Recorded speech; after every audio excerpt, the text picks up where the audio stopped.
à son moto, à monter au fil. Il y a orchestre à vous saluer. Baou Désiré, Adam Bernadette, les sponsors sûrs.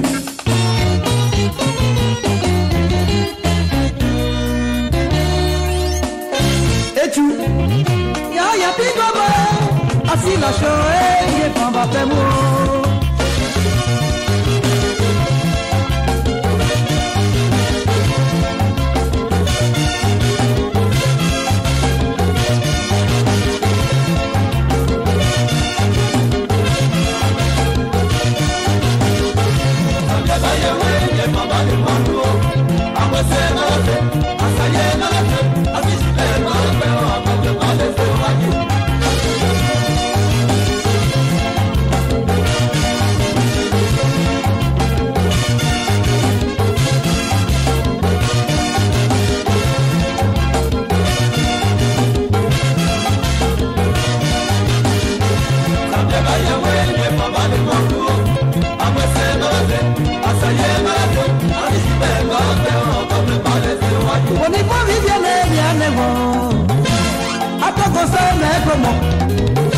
Y'a pas Pascal, mais comment à Baoulou, il est pas Barcelone à Debe. Y'a mis un guisé gauche, moi, il y'a pas Barcelone. Mais quand tu fais bien, non, à Debe. A vous dites ça, ni qu'elle est à Debe. Y'a plus Ambrose à Debe. Y'a plus Christophe à Debe.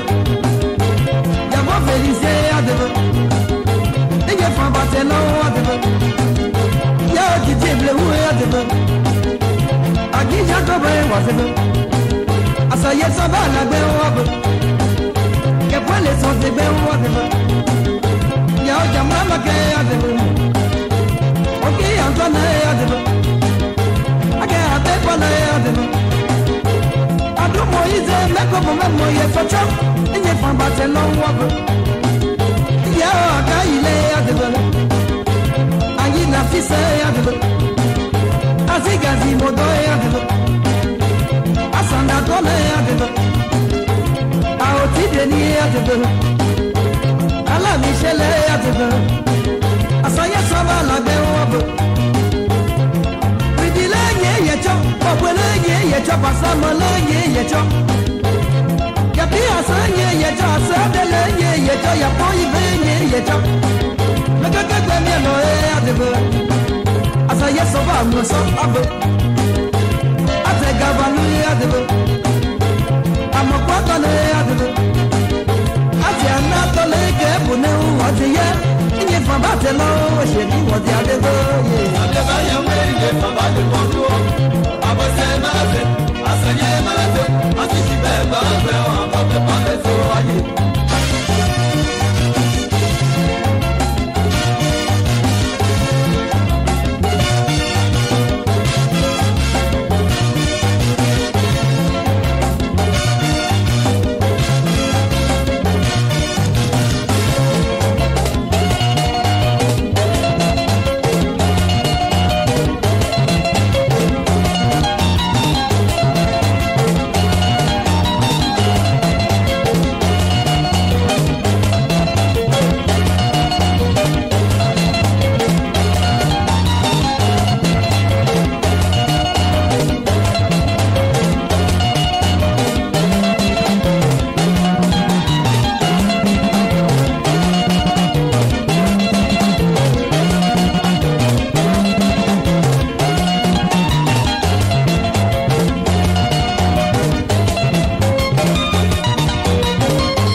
Joseph Yadebo. Akaya Leti Yadebo. Mojika Florence Yadebo. Yao Nyame Yadebo. Asina Léon Yadebo. Yao Beda Léon Yadebo. Alors me comment? Owe Jene me comment? Owe Blotine me comment? Marie-Le. Inge from Barcelona Yadebo. Ayita Afra Susanna Yadebo. Apa Joseph Yadebo. Aya Odadu Ile Yadebo. Amo Sorio Yadebo. Ya Asikeli Yadebo. Ashi Olivier Yadebo. Océan Brazil Yadebo. Ya Oya Pimaka Yadebo. Aya Oya Popene Yadebo. Comme c'est Raymond Joshibo. Bien baillé, ouais, c'est mon mal de Marco.